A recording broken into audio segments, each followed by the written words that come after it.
All right, so we got the radio all flashed. It's on the bike. We're gonna power this bad boy on and show you some of the cool features that it has. Okay, let's go.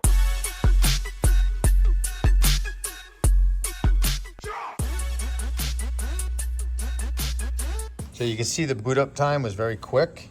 The handlebar controls all work if you use the right ones. Going into the unit, you have your home, which brings you home. Here you have your CarPlay or Android Auto. It does have USB, Bluetooth music, Bluetooth phone, the equalizer, CarPlay camera. The cool settings that we like to see are the next screen. So motorcycle info, gauges, and vehicle info. So if you select it, it gives you the battery voltage, tire pressure. I don't know if this bike doesn't have it or it needs to be driven a little bit, but if you have a check engine, it'll tell you that. Your high beam's on and off. Let's turn the ignition on, see what we can get. And you can clear the codes. Here's settings. So there's your high beam, low beam. I don't know what this one does. That brings up the settings. So your settings, get out of that, go back. You have your gauges, which you can customize. So let's see, twist grip, RPM, intake temp. So let's do, here's the list. You can do whatever you want that's on this list, and it'll change it. Mute and power, volume up and down, home, again, going into the CarPlay.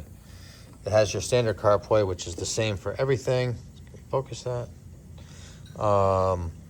It does do Siri, it does have a microphone, but of course it's not gonna work while riding. It will link with your headset, so you can do that.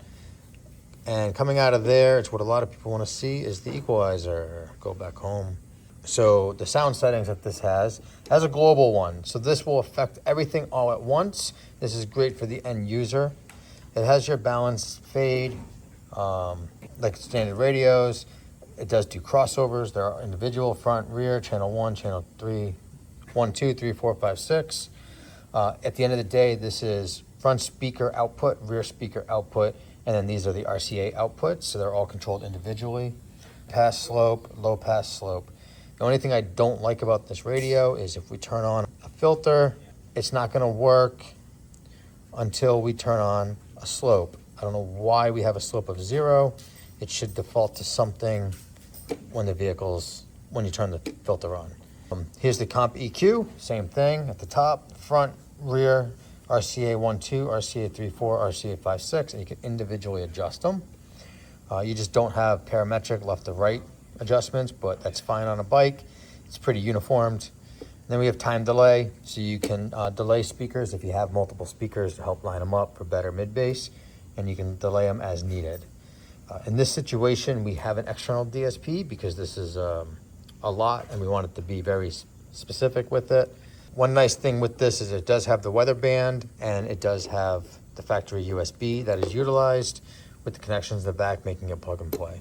So as you can see, that radio looks good, fits nice, does everything you need. If you don't want to invest in a heavy duty DSP and you got a simpler system, it does work. I'm going to always suggest a better DSP, but it does a great job.